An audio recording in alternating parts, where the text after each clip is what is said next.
Hello everyone, this is Danish Raza. स्वागत है आप लोगों का हमारे official YouTube channel intelligence career institute में। अब तक हम लोगों ने रिफ्रैक्शन के बारे में पढ़ रखा था बेटा। अब हम लोग रिफ्रैक्शन से आगे बढ़ रहे हैं। मैंने थोड़ा सा एक पॉइंट बताया था आपको, रिफ्रैक्टिव इंडेक्स, थोड़ा सा उसके बारे में जानकारी ले लें।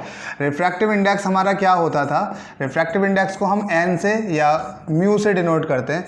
ये हमारा क्या है? Refractive index speed of light in one medium.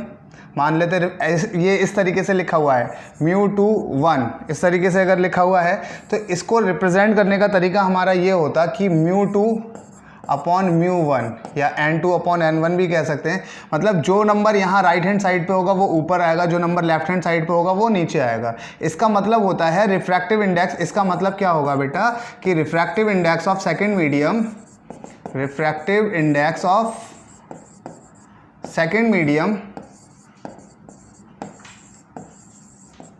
With respect to first medium, with respect to first medium, ठीक है ना।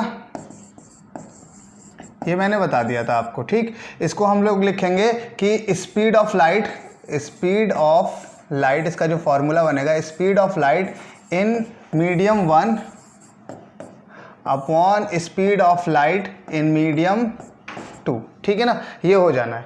अब बेटा यहाँ पर हम लोग देखेंगे, अब हम लोग देखेंगे कि एक जो मैंने फॉर्मूला दिया था वो दिया था स्नेल्स लॉ। स्नेल्स लॉ हमारा क्या कह रहा था कि sine i upon sine r, मैंने आपको बताया था, मैंने कहा था sine i upon sine r is equal to हम लोग कितना लिखते थे? n2/n1 लिखते थे, n2/n1 लिखते थे, जो कि एक गलत फॉर्मेट है लिखने का। फॉर्मेट मैंने आपको बताया था कि क्या किया जाएगा कि जैसे मान लो कि एक लाइट रे यहाँ से आ रही है, ऐसे करके आ रही है, इसको हमने मान लिया रिफ्रैक्टिव इंडेक्स, इस मीडियम को मान लिया इसका रिफ्रैक्टिव इंडेक्स n1, और जिसमें जा रही है उसको मान लिया मैंने रिफ्रैक्टिव इंडेक्स n2, यानी कि उस मीडियम का रिफ्रैक्टिव इंडेक्स ले लिया मैंने μ2, ठीक है।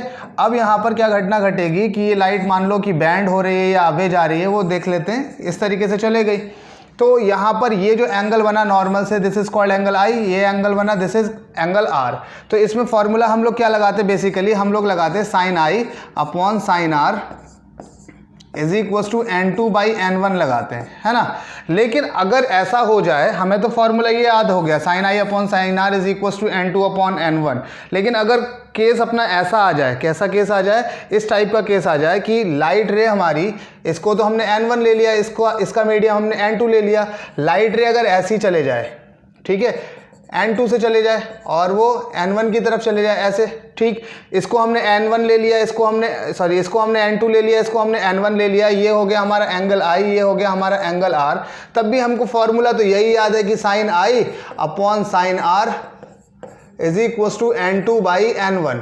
तो क्या डिफरेंस रहा इसमें और इसमें? लाइट वहां से आ रही है, कोई एक मीडियम से आ रही है दूसरे मीडियम में, यहाँ दूसरे से आ रही है पहले मीडियम में जा रही है। तो फॉर्मूला अगर यही लगाएंगे तो क्वेश्चन हमारा गलत हो जाना है, क्वेश्चन हमारा गलत हो जाना है। तो बेसिक इसका जो कंस्ट्रक्शन है इस फॉर्मूले का वो इस तरीके से याद रखना। जैसे ये जो फॉर्मूला था ना, इसको मैंने लिखूंगा तो आ जाएगा n1 sine i is equal to n2 sine r, ये आ जाना है, ठीक है। इससे हमें क्या याद रखना है कि जिसका रिफ्रैक्टिव इंडेक्स उसी में ही एंगल लेना है। मतलब अगर मैंने n1 रिफ्रैक्टिव इंडेक्स ले लिया तो n1 के साथ में जो एंगल बनेगा, ये जो भी एंगल होगा, चाहे वो i हो चाहे वो r हो, साइन के साथ में वही एंगल ले लेना है, ठीक है। जैसे ये आया मेरा r एंगल, तो मैं इसका रिफ्रैक्टिव इंडेक्स के साथ यही वाला एंगल लूंगा साइन के साथ। इस वाले केस में ये वाली चीज गलत हो जाएगी। ये वाली चीज अपनी कैसी हो जानी है बेटा? देख लें ज़रा, ये वाली चीज़ कैसी हो जानी है, और देख लें सुंदर सा, ये वाली चीज़ कैसी हो जानी है? गलत हो जानी है, गलत। ये देखो चमक रहा, गलत हो जाना है। अपन को क्या करना है?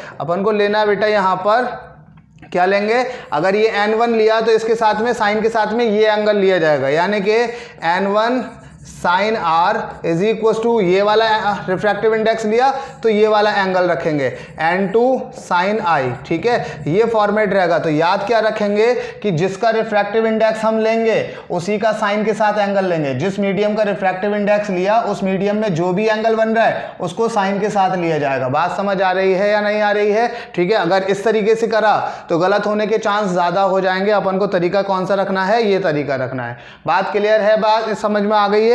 ठीक है। नेक्स्ट पॉइंट हमारा क्या है बेटा? नेक्स्ट पॉइंट है हमारा कि अगर हमारे पास, इसका नाम है, नाम लिख लो पहले, नाम है बेटा इसका principle of reversibility, principle of reversibility,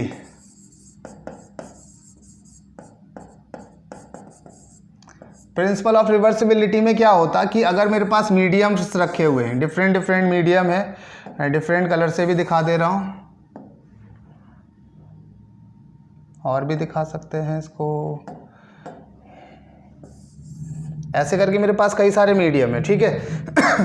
इसका मीडियम का रिफ्रैक्टिव इंडेक्स मैंने ले लिया कितना, N1, इसका ले लिया N2, इसका ले लिया N3, इसका ले लिया N4, ठीक है, इस तरीके से। और फाइनली मेरा कितना आ गया, N1 आ गया। या ऐसा भी कर सकते हैं कि इस N4 को मैं ऐसे करके दिखा दूं, ये मेरा N2 के ही बराबर है, मतलब जो मीडियम यहाँ पर है, मान लो यहाँ पर वाटर है तो इस लेयर में भी वाटर ही रखा हुआ है। मान लो ये एयर हो गया, मैं ऐसे दिखा दूं कि ये एयर हो गया, ये वाटर हो गया, इस वाली लेयर में वाटर हो गया, इस वाली लेयर में ग्लास रखा हुआ हो गया, फिर इस लेयर में फर्दर वाटर आ गया, फिर इस लेयर में फर्दर एयर आ गया, है ना। इस तरीके से मैं दिखा दे रहा हूँ। डिफरेंट डिफरेंट मैंने क्या किया, डिफरेंट रिफ्रैक्टिव इंडेक्स वाले मीडियम ले लिए, ठीक है। चलें, बहुत सुंदर किया, ऐसा कर दिया तो थोड़ा सा मैं इसको साइड से दिखाऊं, ज़्यादा बेहतर रहेगा। चलें, थोड़ा और हो सकता है, ठीक। अब यहाँ पर देख लें बेटा, क्या हो रहा, घटना क्या हो रही है। मान लो कि अपने पास में एक लाइट रे आई, एक लाइट रे ऐसे करके इंसिडेंट करा दी मैंने, ये इंसिडेंट हो गई लाइट रे। यहाँ पर मैंने ड्रॉ किया नॉर्मल, ठीक है, नॉर्मल ड्रॉ किया तो बेटा क्या घटना घटेगी यहाँ पर फील करके बताएंगे। नॉर्मल अगर मैंने ड्रॉ किया, एयर से वाटर में जा रही है, किसमें, एयर से वाटर में जा रही है, तो यहाँ पर क्या होगा, रेयरर टू डेंसर जा रही है। डेंसर टू रेयरर क्या होता, अवे होता है, तो रेयरर टू डेंसर क्या होगा, टुवर्ड्स नॉर्मल। मतलब इसको जाना था अपने ओरिजिनल रास्ते पे जहाँ पर भी, उससे ये बैंड हो जाएगी नॉर्मल की तरफ, ठीक है ना, नॉर्मल की तरफ बैंड हो जाएगी। इसका जो ओरिजिनल रास्ता था वो भी मैं आपको दिखा दूं अगर, तो ओरिजिनल रास्ता क्या यही वाला होगा बेटा, देख के बताएं, यही रास्ता था, लेकिन ये अपने इस ओरिजिनल रास्ते से भटक के टुवर्ड्स द नॉर्मल बैंड हो जानी है, ठीक है। अब क्या हुआ, फिर से एक और नॉर्मल ड्रॉ कर लो। यहाँ पर मैंने एक और नॉर्मल ड्रॉ किया, परपेंडिकुलर टू द सरफेस कर दिया। अब क्या देखेंगे, अब फिर से वाटर से ग्लास की तरफ आ रही है, फिर ये क्या होगा, टुवर्ड्स नॉर्मल और मुड़ जाएगी अपने ओरिजिनल रास्ते से। इसको जो जाना था वो जाना कैसे था बेटा, वो जाना था ऐसे जाना था, लेकिन अपने रास्ते से और बैंड हो जा रही है, ठीक है। फिर उसके बाद क्या हुआ, ये ध्यान से देख के बताएं, उसके बाद क्या हुआ। अब ये क्या हो रहा है, ग्लास से वाटर में जा रही है, glass is rarer, water is denser. Light के लिए ग्लास कैसा है अपना, रेयरर है, और वाटर कैसा है, डेंसर। तो मैं अगर यहाँ पर नॉर्मल ड्रॉ कर दूं आपके लिए, तो नॉर्मल कुछ इस तरीके का होगा, दिस इज नॉर्मल। तो यहाँ पर क्या होना है, लाइट रे कैसे जाएगी बेटा, देख लें, अब ये अवे हो जानी है अपने ओरिजिनल रास्ते से। ओरिजिनल रास्ता इसका यहाँ पर आता, अगर मैं ओरिजिनल रास्ता इसका दिखाऊं तो क्या मेरा ओरिजिनल रास्ता कुछ यही होता है, इसका ये रास्ता होता है। इस रास्ते से क्या हुआ, अवे चले गई, नॉर्मल से दूर की तरफ चले गई। लेकिन एक चीज़ और हो जाएगी यहाँ पर कि ये जिस मीडियम में है, अभी किस मीडियम में है, वाटर वाले मीडियम में है, और ये वाली भी हमारी वाटर वाले मीडियम में है। दोनों की दोनों वाटर वाले मीडियम में जो जाएंगी, ठीक है, दोनों जो वाटर वाले मीडियम में जा रही हैं हमारी, वो क्या होगा बेटा, थोड़ा सा सिमेट्री नहीं आई थी, ऐसे करके जाएंगी, और ये वाली हमारी ऐसे करके जा रही थी। ओरिजिनल रास्ता ये था, लेकिन जाएंगी ये ऐसे करके, ठीक है। तो इसकी ये वाली रे और ये वाली रे अगर मीडियम सेम होगा तो रेज हमारी पैरेलल दिखेंगी, ये रे और ये रे पैरेलल दिखेगी। फिर उसके बाद ये फर्दर एयर में आ जा रही है तो इसके पैरेलल हो जानी है, ये इसके पैरेलल हो जानी है, ठीक है ना। तो बात यहाँ पर ये है कि अगर मैं यहाँ एक मिरर लगा दूँ, अगर मैं यहाँ पर एक मिरर लगा दूँ 90 डिग्री के एंगल पे, मतलब ये जो तुम्हारा रे आ रही है ना, ये रे जो आ रही है ये 90 डिग्री पे इसके साथ में रिफ्लेक्शन हो जाए। यहाँ पर मैंने अगर मिरर लगा दिया तो जो हमारी रे आई है ये टकराई, इस पे जो रे ये टकराई लाल वाली, वो क्या होगा, वापस इसी रास्ते को फॉलो करती हुई वापस चले जाएगी। बोलो हाँ या ना, वापस इसी रास्ते को फॉलो करते हुए चले जाएगी, ठीक है। तो बेसिकली अगर मैंने इसका रिफ्रैक्टिव इंडेक्स देखना है तो क्या होगा, अगर मैं इसका रिफ्रैक्टिव इंडेक्स देखूंगा तो क्या होगा, मान लो N2/1 यानी कि N2/1 देखूंगा तो क्या हो जाएगा, N2/N1, यही तो हो जाएगा।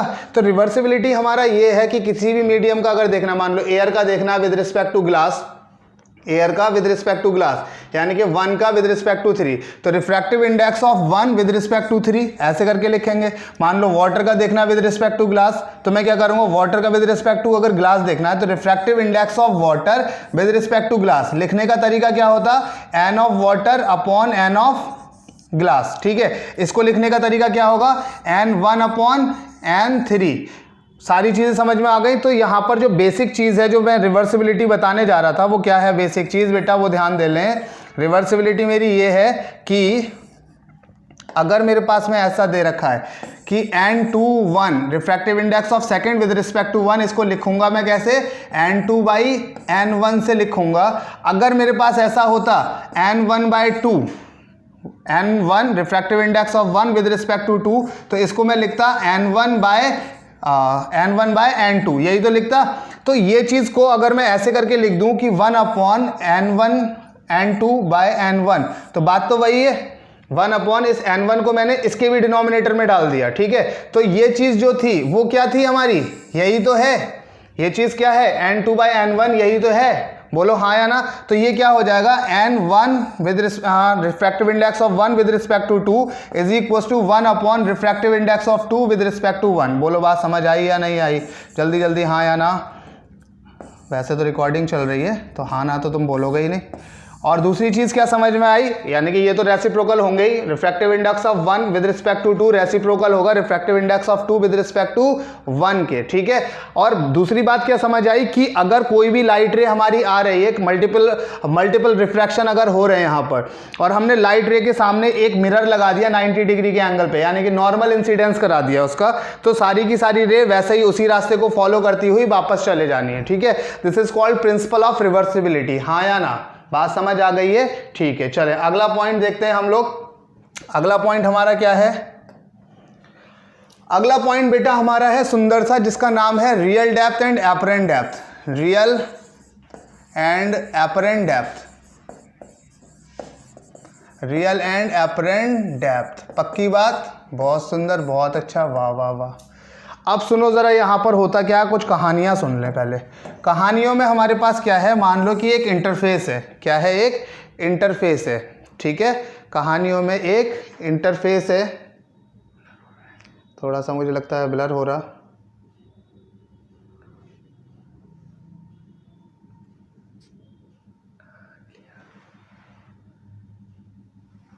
ठीक बेटा। अब देखें, मैं इसको भी इरेज कर दूं और सुंदर तरीके से भी लिखवा सकता हूं मैं। शो स्ट्रेट हो गई, गुड, यही तो खास बात होती है इसकी। एक मेरे पास में इंटरफेस आ गई, मान लो यहाँ पर क्या है, एक रेयरर मीडियम है और यहाँ नीचे एक मेरा डेंसर मीडियम है। ठीक है ना, रेयरर मीडियम, ये इस इंटरफेस से ऊपर वाला क्या है मेरा रेयरर मीडियम है और नीचे वाला क्या है, डेंसर मीडियम। ठीक है, जैसे जैसे जैसे जैसे मान लो कि एक पानी की बाल्टी भरी हुई है मेरे पास में, बाल्टी है तो पानी भरा हुआ है नीचे और ऊपर मैं देख रहा हूँ, हवा में मैं देख रहा हूँ, तो ये एयर है, मतलब पानी नीचे है और हवा में ऊपर क्या है मेरा, एयर है। बात समझ आ गई, बहुत सुंदर। अब यहाँ पर मान लो कि एक ऑब्जेक्ट रखा हुआ है, यहाँ पर एक ऑब्जेक्ट रखा हुआ है, इसका नाम मैंने दे दिया ऑब्जेक्ट।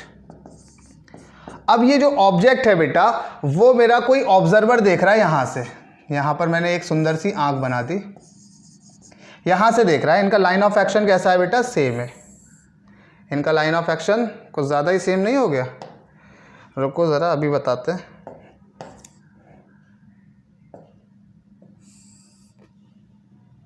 सीधी है, सीधी है ना, ओके। यहाँ पर मैंने बना दी एक आँख, आँख मेरी क्या कर रही है, इस ऑब्जेक्ट को देख रही है। जो आँख देख रही है इसका नाम मैंने दिया ऑब्जर्वर। क्या नाम दे दिया बेटा, ऑब्जर्वर। ठीक है, ये मेरा ऑब्जर्वर है। तो क्या कंडीशन बनी कि ऑब्जर्वर मेरा रेयरर मीडियम में रखा हुआ है और ऑब्जेक्ट मेरा कहाँ रखा हुआ है, डेंसर मीडियम में रखा हुआ है। बहुत सुंदर लगा सुन के। अब क्या किया, अगर मेरा ऑब्जेक्ट रखा हुआ है डेंसर मीडियम में तो बेटा रेज किससे निकलती हैं, जो इंसिडेंट रेज होती हैं वो किससे निकलती हैं, वो ऑब्जेक्ट से निकलती है। तो ऑब्जेक्ट से मल्टीपल जगहों पे बहुत ढेर सारी रेज निकलेंगी, यहाँ यहाँ यहाँ यहाँ यहाँ, लेकिन एक पॉइंट ऐसा आता है जिसके बाद में रेज निकलना बंद हो जाती है, मतलब यहीं की यहीं अंदर ही चले जाती है, दूसरे मीडियम में नहीं जाती। उसे हम लोग बोलते हैं क्रिटिकल एंगल। उस क्रिटिकल एंगल से ज़्यादा अगर हो जाएगा, वो मैं अभी आगे पढ़ाऊंगा, क्रिटिकल एंगल से ज़्यादा अगर एंगल हो गया तो रेज अपनी अंदर ही चले जाएंगी, बाहर नहीं आएंगी। बाहर नहीं आएंगी का मतलब हमें बाहर रोशनी नहीं दिखेगी, ठीक है। जो उजाला होगा, जो हमारा प्रकाश होगा, वो बाहर नहीं जाएगा, वो अंदर ही ट्रैप हो जाएगा। वो एंगल मैं मान लेता कि ये जो फाइनल रे मेरी गई है, ये क्रिटिकल एंगल पे गई है। इससे ज़्यादा अगर एंगल मैंने कर दिया, मान लो यहाँ पर कर दिया, तो मेरी रे अंदर ही ट्रैप हो जानी है, ठीक है ना। तो मैं कह रहा ये फाइनल रे मेरी गई, ठीक, बहुत सुंदर। अब क्या हुआ, मैंने यहाँ पर बनाया बेटा एक नॉर्मल, ठीक है ना।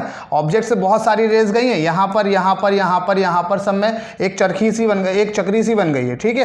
तो क्या देखें, यहाँ लाइट रे कौन से मीडियम से जा रही है, डेंसर से जा रही है। डेंसर से कहाँ जा रही है, रेयरर में। अगर इसको मैं छेड़ूँ ना तो ये जाना कैसे चाहती, ये ऐसे करके जाना चाहती, लेकिन डेंसर टू रेयरर क्या होता फॉर्मूला बेटा, अवे फ्रॉम नॉर्मल, यानी कि ये मुड़ जाएगी, ऐसे करके जाएगी। नॉर्मल से क्या हो गई, मुड़ गई। मैंने इसको, अब ये मुड़ के आंख में तो जा नहीं रही है, तो मैंने क्या किया, इसको पीछे की तरफ एक्सटेंड करके देखा। जब पीछे की तरफ एक्सटेंड करके देखा तो यहाँ पर मेरे को इसकी इमेज मिल गई। क्या मिल गई, इसकी इमेज मिल गई, ठीक है ना। ये जो डिस्टेंस थी, जो ऑब्जेक्ट की डिस्टेंस थी एक्चुअल वाली, इसे मैंने कहा रियल डेप्थ, डी से डिनोट किया। क्या कहा मैंने इसे, रियल डेप्थ, एक्चुअल में जो डिस्टेंस थी, ठीक है, रियल डेप्थ हो गई, ठीक। और यहाँ पर हमें इमेज मिल रही है, इसे मैंने कह दिया डी डैश, यानी कि एपरेंट डेप्थ। डी डैश को मैं दिखा दूँ यहाँ पर, नाम नया नाम करके, डी डैश क्या है मेरा, एपरेंट डेप्थ है, जो मुझे आभास हो रहा है, सच्ची में यहाँ पर नहीं है ऑब्जेक्ट रखा हुआ ना, एपरेंट डेप्थ, ठीक। तो एपरेंट डेप्थ मेरी डी डैश हो गई। बात क्लियर है। अभी फिर से फ्लक्चुएट करेगा ये, कोई बात नहीं, ये थोड़ा सा बीमार हो रखा है हमारा। एक तो कंडीशन ये हो गई कि ऑब्जेक्ट कहाँ रखा हुआ है हमारा, ऑब्जेक्ट रखा हुआ है डेंसर में, और ऑब्जर्वर कहाँ रखा हुआ है, रेयरर में। तो हमारा जो दिख रहा है, जो ऑब्जेक्ट हमें दिख रहा है, वो थोड़ा ऊपर की तरफ दिख रहा है। देखो जरा, ऑब्जेक्ट था यहाँ पर, दिख रहा है हमें यहाँ पर। बात क्लियर हो रही है, बहुत सही, बहुत अच्छा क्लियर होती होगी।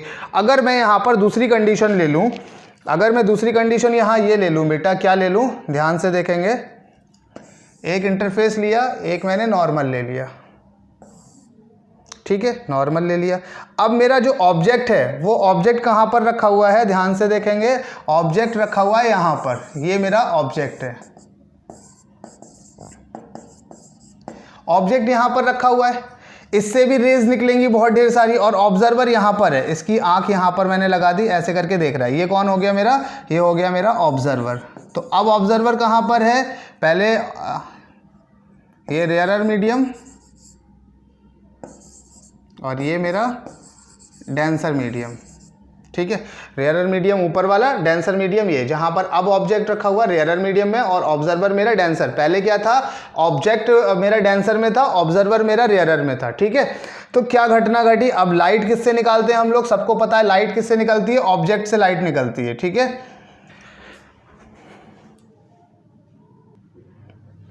हाँ तो बेटा पिछली बार मेरा जो ऑब्जेक्ट रखा हुआ था वो कहाँ रखा हुआ था, वो रखा था डेंसर में। इस बारी मेरा ऑब्जेक्ट कहाँ रखा हुआ है, रेयरर में रखा हुआ है, ठीक है ना। चलें, लाइट रे किससे निकालते हैं हम लोग, जल्दी से बताएं, लाइट रे किससे निकालते हैं, ऑब्जेक्ट से निकालते हैं। तो मैंने कहा ऑब्जेक्ट से कहीं लाइट रे निकल के गई ऐसे। अब ये कहीं पर भी जाएगी लाइट रे हमारी, तो ये ऐसा तो है नहीं कि ऑब्जेक्ट की, ऑब्जर्वर की आंखों में जाएगी। तो ऑब्जर्वर की आंखों में, मैंने पहले तो इसको देख लो जरा, रिफ्रैक्शन जो हो रहा है वो क्या हो रहा है, रेयरर से आ रही है, डेंसर की तरफ जा रही है। तो रेयरर से डेंसर की तरफ क्या होता है बेटा, फील करके बताएं, रेयरर से डेंसर की तरफ क्या होगा, टुवर्ड्स नॉर्मल मुड़ जाएगी। कहाँ मुड़ जाएगी, नॉर्मल की तरफ मुड़ जाएगी। पीछे की तरफ इसको क्या करो, जब एक्सटेंड करोगे पीछे की तरफ, ऐसे ऐसे ऐसे ऐसे एक्सटेंड करोगे तो ये यहाँ पर आती हुई दिखेगी, है ना। ये कहाँ पर आती हुई दिखेगी, इधर की तरफ आती हुई दिखेगी। मतलब अगर मैं इसको पीछे की तरफ एक्सटेंड कर दूँ ऐसे, तो ये मेरे को यहाँ पर आती हुई दिखेगी। अगर ये हाइट को मैंने, या इस डेप्थ को d ले लिया, या हाइट है, मैं इसको d ही से ही डिनोट कर दे रहा हूँ, क्योंकि एक ही फॉर्मूला दूंगा, ज़्यादा फॉर्मूला नहीं दूंगा। तो रियल में जो हाइट है, रियल में जो हाइट है वो d है, और जो दिख रही है हमको वो कितनी दिख रही है, वो d डैश दिख रही है कि नहीं है। यहाँ पर जो पिछले वाला केस था हमारा, यहाँ पर कितना था, रियल में जो डेप्थ थी वो d थी, और जो दिख रही थी वो डी डैश थी। मैंने यहाँ पर भी वही कर रखा है, रियल में जो हाइट है वो डी है और जो दिख रही है ये इमेज हमारी जो बनी वो हमें दिख रही है कितने पे, डी डैश पे दिख रही है कि नहीं, पक्की बात है। तो चलें, अच्छा यहाँ पर एक चीज़ और कर ले रहे हैं, जो रेयरर मीडियम है उसका रिफ्रैक्टिव इंडेक्स एन रेयरर से दिखा दे रहे हैं और जो डेंसर है उसका एन डेंसर से दिखा दे रहे हैं। इस वाले में अभी वही कर दे रहे हैं, रिफ्रैक्टिव इंडेक्स ये रेयरर मीडियम था, एन रेयरर कर दे रहे हैं और ये एन डेंसर कर दे रहे हैं, ठीक है ना।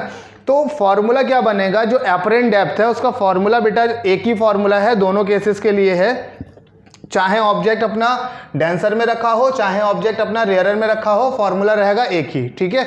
वो फॉर्मूला क्या है हमारा, वो फॉर्मूला बेटा हमारा ये है कि d dash apparent depth is equal to real depth upon N relative लेंगे, ठीक है। अब यहाँ पर डी डैश क्या है, डी डैश है अपना एपरेंट डेप्थ, डी क्या है अपना रियल, चाहे डेप्थ कह लो चाहे हाइट कह लो, इस वाले केस में डेप्थ कहा जाएगा, उस वाले केस में हाइट हो जाएगा। तो ये रियल डेप्थ या real height, sorry apparent depth या एपरेंट हाइट, ये रियल डेप्थ या रियल हाइट, और एन रिलेटिव का टर्म अलग समझ लो। एन रिलेटिव क्या है बेटा, एन रिलेटिव को अलग से याद रखना है, refractive index of object upon refractive index of observer, ठीक है। इसे ऐसे भी कह सकते हैं कि n relative is equal to n object upon N observer, ठीक है, ऐसे भी कह सकते हैं। तो ये याद रखेंगे, चाहे अब केस हमारा ऑब्जेक्ट हमारा डेंसर में रखा हो चाहे हमारा रेयरर में रखा हो, फॉर्मूला हमने यही लगाना है, D dash is equal to D upon N relative. N relative is what, N relative बेटा refractive index of object upon refractive index of observer, या N object upon N observer लगा देंगे। बात क्लियर है, चाहे ये वाला केस हो चाहे हमारा ये वाला केस हो, चाहे ये वाला केस हो, वही फॉर्मूला लगेगा कि d dash is equal to क्या आ जाएगा, डी अपॉन एन रिलेटिव। बात क्लियर है, वही same formula, what is n relative, वही सेम चीज़ है, ठीक है।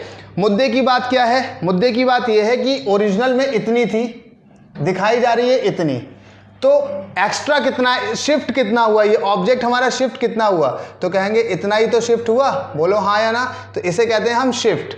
तो शिफ्ट का फॉर्मूला होता, जो शिफ्ट एस है वो हो जाएगा हमारा d bracket 1 - 1 upon N relative, ठीक है, ये है फॉर्मूला। अगर फॉर्मूले से नहीं निकालना है तो ऐसे भी कर सकते हैं, इसमें डी डैश ज़्यादा दिख रहा, डी डैश ज़्यादा है डी कम है, तो क्या कर देंगे, डी डैश माइनस डी कर देंगे, ये भी शिफ्ट है, बात वही है, डी डैश माइनस डी। या फिर जो पुराना वाला केस है इसमें शिफ्ट क्या हो जाएगा, इसमें डी ज़्यादा होगा, डी ज़्यादा होगा, डी डैश कम होगा, तो क्या आ जाएगा, डी माइनस डी डैश आ जाएगा। तो शिफ्ट निकालने के लिए कॉमन सा फॉर्मूला बेटा हमें क्या मिल रहा है, कॉमन सा फॉर्मूला मिलेगा कि डी जो भी बड़ा हो वो माइनस, उसमें से माइनस कर दो। डी ये वाला सिंबल कहलाता है कि डी बड़ा हो तो डी में से माइनस कर दो, डी डैश बड़ा हो तो डी डैश में से भी माइनस कर दो, है ना।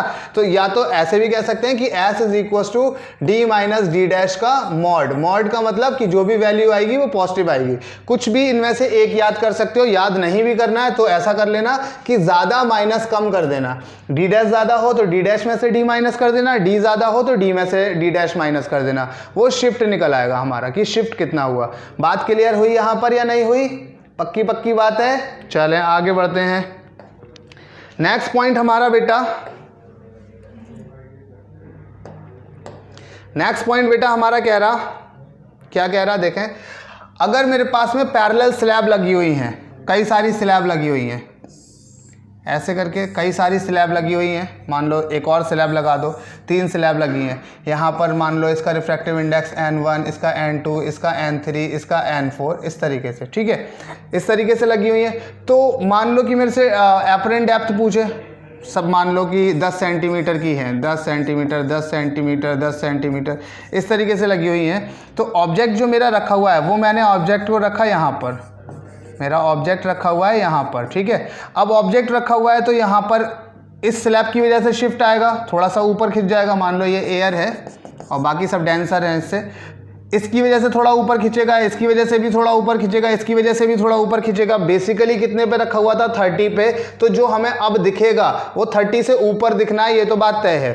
30 से ऊपर दिखना है मतलब 25, 24, 26 कुछ भी हो सकता है, लेकिन 30 से वो कम ही होगा। ये बात क्लियर है। अगर ये रिफ्रैक्टिव इंडेक्स ज़्यादा है, N2, N3, N4 ये ज़्यादा हैं तो क्या करना है यहाँ पर, अगर मेरे को शिफ्ट निकालना है सबकी वजह से शिफ्ट निकालना है तो क्या करेंगे हम, T1 या D1 जो भी इसका जो भी थिकनेस हो इस स्लैब की, T1 मान लेते हैं। अगर स्लैब है तो T1 bracket 1 - 1 upon mu relative 1, ठीक है। इस पर क्वेश्चन कराऊंगा तो और ज़्यादा क्लियर हो जाएगा।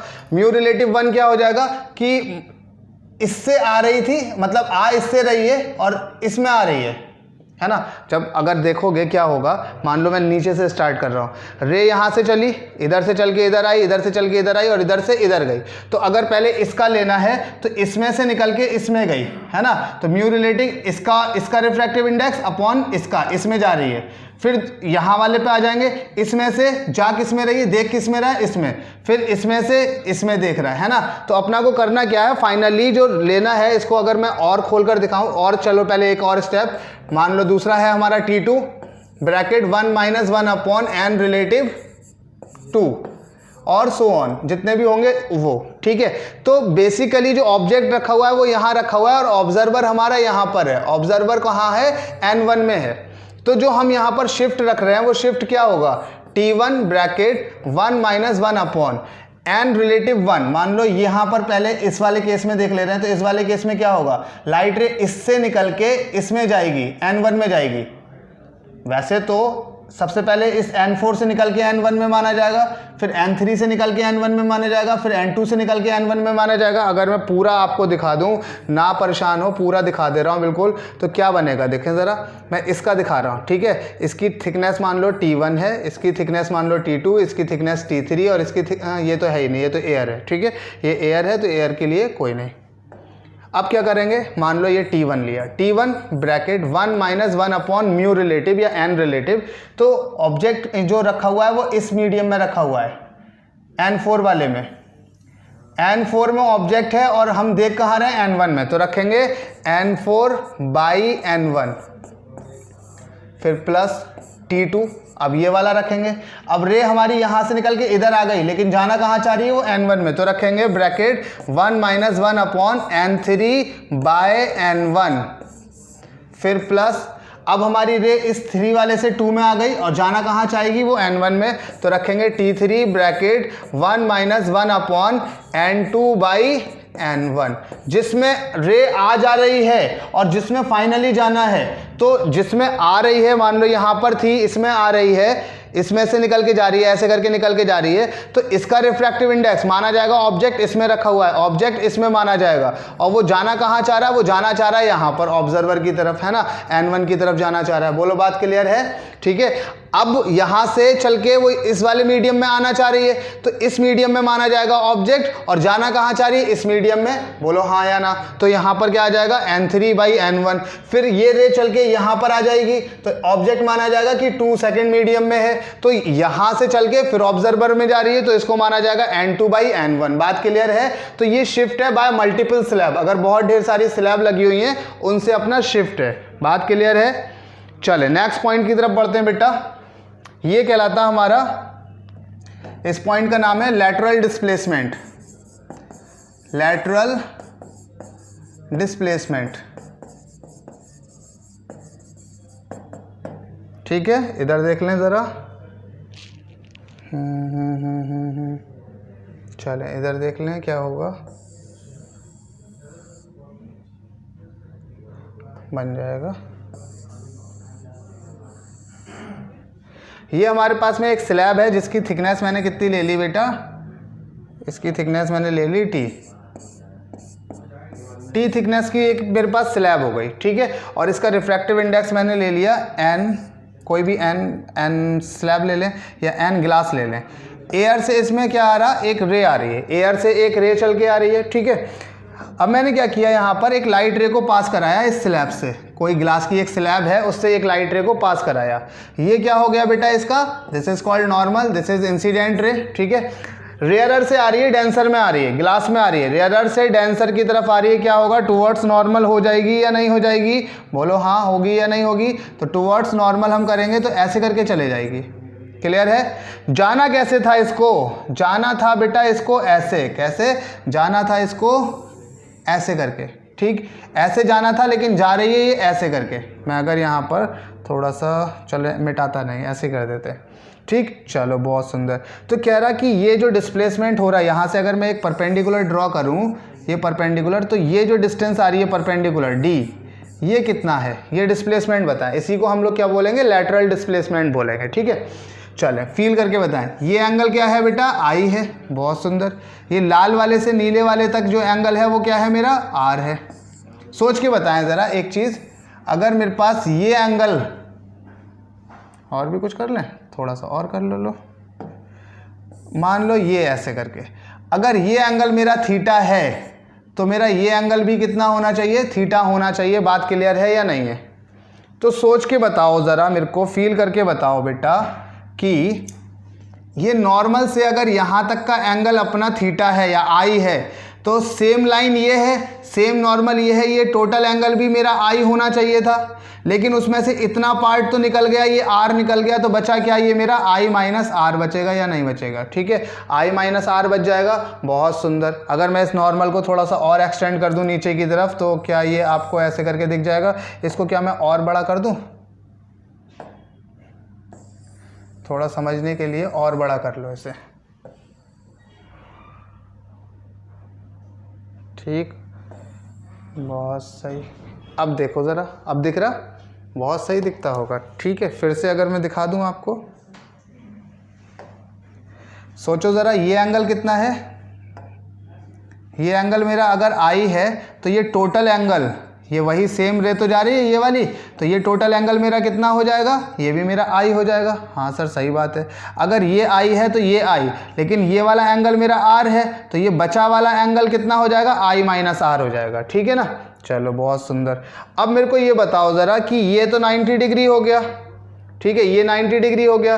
ये चीज़ मेरी क्या है, ये चीज़ मेरे को इसका नामकरण कर दे ए, इसका नामकरण कर दो बी, इसका नामकरण कर दो सी, इसका नामकरण कर दो डी, ठीक है। तो ये मेरे यहाँ पर एक परपेंडिकुलर ड्रॉ किया, ये मेरा क्या हो जाएगा, बेस, और ये मेरा हो जाएगा हाइपो। परपेंडिकुलर एक्चुअली में यहाँ पर ड्रॉ होगा कहीं, ठीक है। चलो फिलहाल मान लेते हैं ये बन जाएगा मेरा हाइपो, ठीक। तो यहाँ पर क्या क्या दिखेगा, फीलिंग के साथ में देख लेते हैं। क्या यहाँ से लेके यहाँ तक की डिस्टेंस मेरे को पता है, ये वही तो है जो थिकनेस है इसकी, ठीक है। तो कॉस आर बराबर कॉस आर, कॉस थीटा बराबर होता बेस अपॉन हाइपो। बेस पे बेटा कितना है हमारा, अगर ये एंगल देखेंगे आर, तो ये परपेंडिकुलर हो जाएगा, बेस पे हो जाएगा ये, मतलब इस वाले एंगल के लिए, आर वाले एंगल के लिए ये क्या बन जाना है, ये बन जाना है परपेंडिकुलर। तो बेस क्या हो जाएगा, ये हो जाएगा बेस, और हाइपो हो जाएगा ए सी। हाइपो क्या हो जाएगा, ए सी। तो बेस के लिए क्या लिखूंगा, ए बी अपॉन ए सी।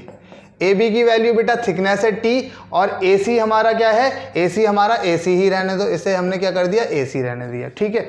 दूसरी बात मैंने देखी, अब इस ट्रायंगल के लिए देखेंगे, किस वाले ट्रायंगल के लिए, कि इन ट्रायंगल कौन सा वाला है, ए सी डी, ए सी डी ट्रायंगल के लिए देखेंगे, तो ये तो मेरा परपेंडिकुलर हो गया, ठीक है, ये मेरा एंगल हो गया, एंगल के सामने वाला परपेंडिकुलर, ये बन गया बेस, और ये बन गया हाइपो। एक्चुअली में ये बेस जो बना है ना, वो थोड़ा ज़्यादा बन गया, यहाँ ऐसे करके जाना चाहिए, ये होगा लैटरल डिस्प्लेसमेंट, ठीक। इसको मिटा नहीं पाऊँगा, मिटा भी दे सकते हैं वैसे तो, चलो बस यहाँ तक कर लेते हैं। ये बनेगा मेरा डी, लैटरल डिस्प्लेसमेंट, ठीक है, ये वाला नहीं होगा, इसको भी मिटा दे रहे हैं। चले अब देखें, तो इस ट्रायंगल के लिए ए सी, और इसका नाम दे दो कोई भी, पी नाम देती है, पी तो हो, ए बी सी डी नाम दे दो, ए सी डी। इस ट्रायंगल की अगर हम बात करें, तो इसमें अगर मैं कहूँगा कि साइन आई माइनस आर बराबर क्या है, तो साइन थीटा बराबर होता परपेंडिकुलर अपॉन हाइपो। परपेंडिकुलर पे क्या है डी, और हाइपो पे क्या है बेटा, वही ए सी। हाइपो पे क्या है, वही ए सी, और ए सी बराबर अगर मैं इससे देखूंगा तो टी बाई कॉस आर आ जाएगा। ए सी की जगह पे मैं कितना लिख सकता हूँ, ये ए सी इधर जाएगा और कॉस आर नीचे आ जाएगा, तो sine i minus r is equal to d की जगह पे डी, और ए सी की जगह पे मैं क्या रखूंगा, टी, टी बाय, बोलो जल्दी से, टी बाय कॉस आर। तो सिंपली डी बराबर क्या हो जाना है, डी बराबर हो जाना है t sine i minus r upon cos r. ठीक है, ये बन जाएगा मेरा लेटरल डिस्प्लेसमेंट का फॉर्मूला, ये बन गया मेरा लेटरल डिस्प्लेसमेंट का फॉर्मूला। डी की वैल्यू चाहिए थी, टी यहाँ पर मल्टीप्लाई कराया, t sine i minus r upon में कॉस आर आ गया। याद रखेंगे इस फॉर्मूले को, ये है मेरे लेटरल डिस्प्लेसमेंट का फॉर्मूला। बात क्लियर है? बहुत सही, बहुत सुंदर। अब मेरा नया टर्म आता है बेटा, इसका नाम है क्रिटिकल एंगल।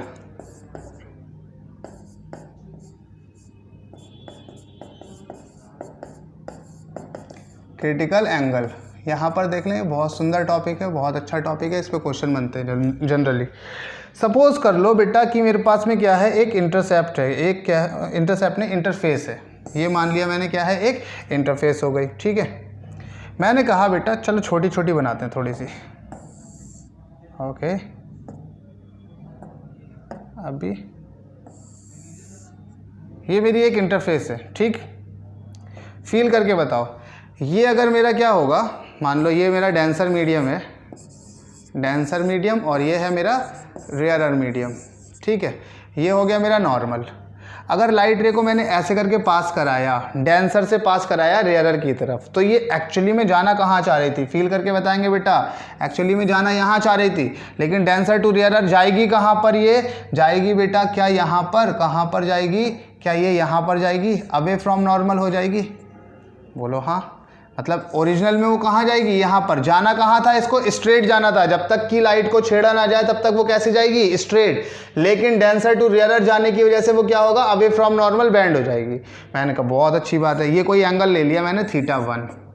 अब मैंने क्या किया, एक और इंटरफेस ली, एक और इंटरफेस ली, वही ये रेयरर है और ये डेंसर है। एक लाइट रे को मैंने पास कराया एक एंगल θ2 पे, कितने एंगल पे, θ2 पे, और मैंने कहा कि ये θ2 पहले से बड़ा एंगल है, θ1 से कैसा है, बड़ा है।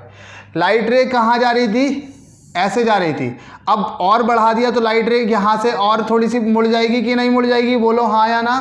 अब लाइट रे कैसी जाएगी, यहाँ पर जाएगी ऐसे करके। ठीक, मैंने कहा बहुत सुंदर हुआ। अब क्या करें, फिर से मैंने क्या किया, एक इंटरफेस ली, मैंने यहाँ पर एक नॉर्मल ड्रॉ किया, ये वही रेयरर, ये वही डेंसर। अगर लाइट रे हमारी ऐसे करके आ रही है, लाइट रे अगर हमारी ऐसे करके बेटा आ रही है, अब मैंने जो एंगल लिया है वो लिया है θ3, और मैंने कहा अब की बार ये θ3 हमारा θ2 से भी ज़्यादा है, मान लिया। तो लाइट क्या होगा, थोड़ी और बेंड हो जानी है, बोलो हाँ या ना, थोड़ी और बेंड हो जानी है, लगभग ऐसे करके। तो कोई ना कोई ऐसा एंगल, मतलब जैसे जैसे मैं एंगल को क्या करता जा रहा हूँ, बढ़ाता जा रहा हूँ, जैसे जैसे मैं एंगल को बढ़ाता जा रहा हूँ, लाइट मेरी इस इंटरफेस की तरफ मुड़ती जा रही है। तो थोड़ा सा भी अब मैं और एंगल बढ़ाऊंगा तो ये इस इंटरफेस को टच करती हुई निकलेगी। मान लो मैंने कोई ना कोई तो ऐसा एंगल होगा, कोई ना कोई तो ऐसा एंगल होगा, ऐसा करते हैं, इसी पे ही करते हैं, कोई ना कोई तो ऐसा एंगल होगा बेटा, जब मैं क्या करूँगा, इस लाइट रे को ऐसे करके पास कराऊंगा, ऐसे करके पास कराया किसी एंगल पे, कोई भी थीटा एंगल है, इस एंगल पे पास कराया, तो कोई तो ऐसा एंगल आएगा जिस पे लाइट रे मेरी क्या करेगी, जिस पे लाइट रे बिल्कुल इंटरफेस पे चिपक के जाएगी, बोलो हाँ या ना। ठीक है, जैसे जैसे वो मुड़ रही है नीचे की तरफ, जैसे जैसे मैं θ1 θ2 को मैंने बढ़ा दिया θ1 से, θ3 को और बढ़ा दिया θ2 से, तो लाइट रे मेरी क्या हो रहा है, इंटरफेस की तरफ बेंड हो रही है। तो कोई तो एंगल ऐसा होगा जिसमें वो इंटरफेस पे चिपक कर जाएगी, है ना। तो इस एंगल को हम लोग बोलते हैं क्रिटिकल एंगल। ठीक है, इस कंडीशन में जो रिफ्रैक्टेड रे है, ये रिफ्रैक्टेड रे ये नॉर्मल से कितना एंगल बनाती है, 90 डिग्री बनाती है। ठीक है, इस कंडीशन में जो रिफ्रैक्टेड रे है वो नॉर्मल से कितना एंगल बनाएगी, कितना एंगल बनाएगी बेटा, वो 90 डिग्री का एंगल बनाएगी। तो फिर से बात क्या समझ में आई कि वो एंगल ऑफ इंसिडेंस, वो angle of incidence, this is called θc, वो एंगल ऑफ इंसिडेंस जिस पे एंगल ऑफ रिफ्रैक्शन कितना हो जाए, 90 डिग्री हो जाए। और सुंदर कर ले रहे हैं, the angle of incidence, the angle of incidence,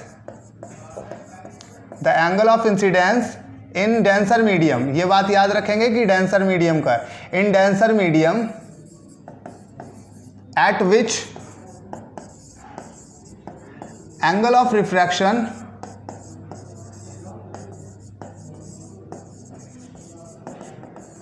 becomes 90 degree in rarer medium.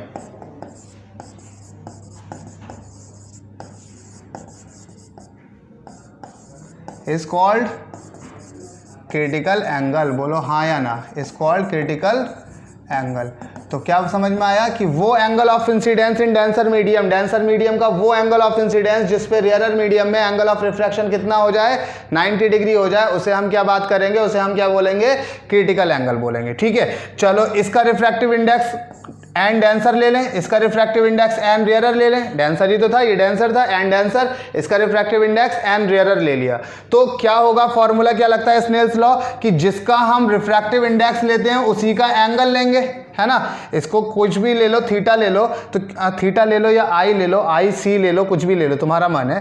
तो क्या करेंगे हम, एन डी रिफ्रैक्टिव इंडेक्स इन डेंसर मीडियम साइन, इसका नाम सी कर दे रहा हूं मैं, सिर्फ सी, साइन सी। ठीक है, साइन सी, एंगल क्रिटिकल एंगल को सी से डिनोट कर दिया।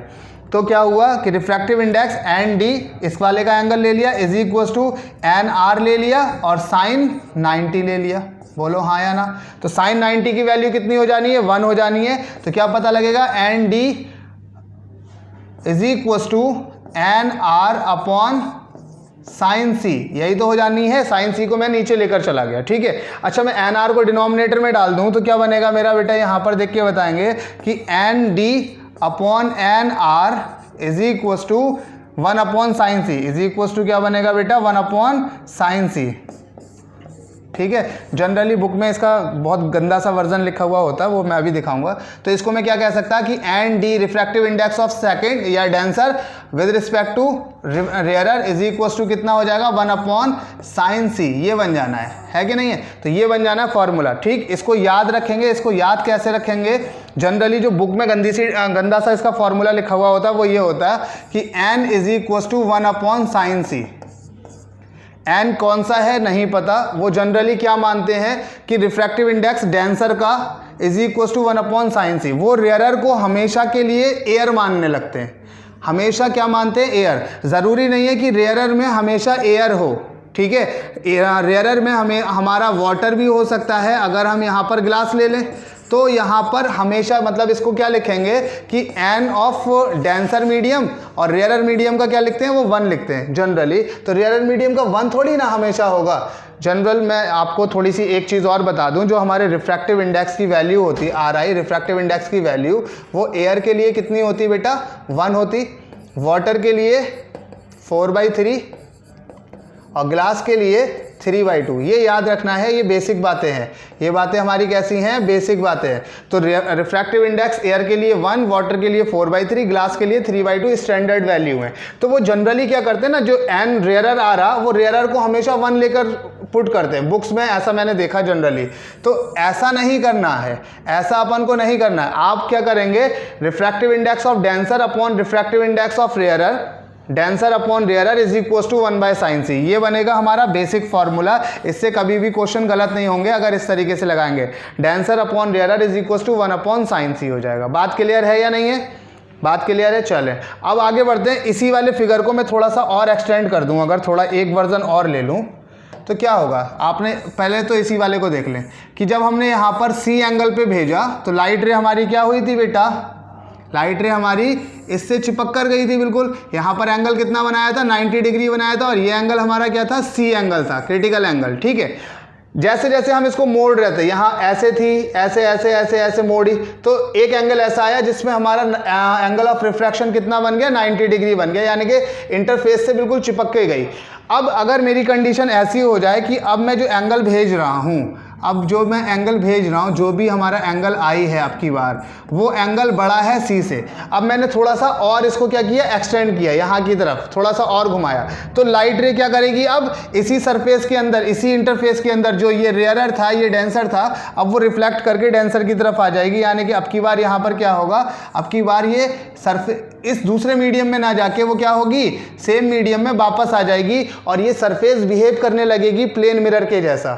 जितना एंगल ये बनाया होगा उतना ही एंगल इसने भी बनाया होगा, सेम एंगल, मतलब ये मिरर की तरह बिहेव करने लगेगी। जनरली क्या होना था कि लाइट को एक मीडियम से दूसरे मीडियम जाना था, लेकिन उसकी भी एक कंडीशन है कि कितने एंगल पे तक भेजें कि वो दूसरे मीडियम में चले जाए। तो क्रिटिकल एंगल तक, इस क्रिटिकल एंगल तक वो दूसरे मीडियम में जाएगी, लेकिन क्रिटिकल एंगल से ज़्यादा किया अगर हमने एंगल, तो लाइट क्या होगा, रिफ्लेक्ट करके सेम मीडियम में वापस आ जानी है। ठीक है ना। इस प्रोसेस को, ये जो प्रोसेस है इसे हम लोग बोलते हैं टोटल इंटरनल रिफ्लेक्शन। अंदर ही अंदर क्या हो जा रहा है, टोटली रिफ्लेक्शन हो जा रहा है। इस प्रोसेस को हम लोग बोलते हैं टोटल इंटरनल रिफ्लेक्शन। तो बेटा क्या बातें पता लगी यहाँ पर, टोटल इंटरनल रिफ्लेक्शन क्या है कि अगर हम क्या करें, लाइट रे को डेंसर मीडियम में, डेंसर मीडियम में लाइट रे को इस तरह इंसिडेंट किया जाए कि वो क्रिटिकल एंगल से ज़्यादा हो, तो जो लाइट है हमारी रिफ्लेक्ट वाली वो सेम मीडियम में वापस आ जानी है। इसी प्रोसेस को हम बोलेंगे TIR। कंडीशन क्या हो जाएंगी TIR के लिए कि लाइट को जो अपना भेजेंगे, light should be pass from denser to rarer.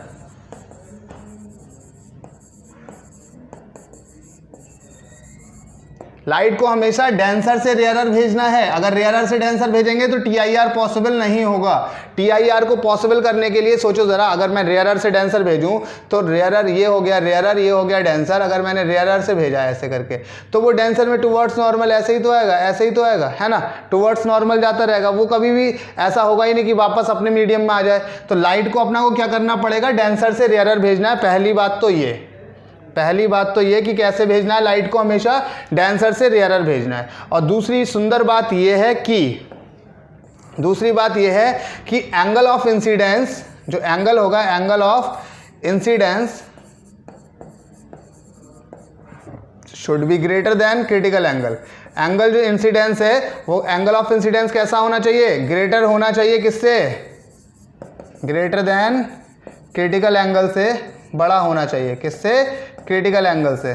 ठीक है ना। तो बातें समझ आ गई। क्या क्या बात समझ आई कि light should be pass from denser to rarer, और दूसरी बात क्या समझ आई कि angle of incidence should be greater than critical angle. Clear है ना सारी चीज़ें। ब्रिलियंस ऑफ डायमंड वगैरह इसी के ही वो एग्जाम्पल हैं। डायमंड के अंदर लाइट रे जाती है और वो उसी के अंदर ट्रैप होकर रह जाती है, क्योंकि उसका क्रिटिकल एंगल लगभग 40 के आसपास होता है। तो क्या हुआ कि लाइट उसी के अंदर आई और मल्टीपल रिफ्लेक्शन कराया जा रहा है ना।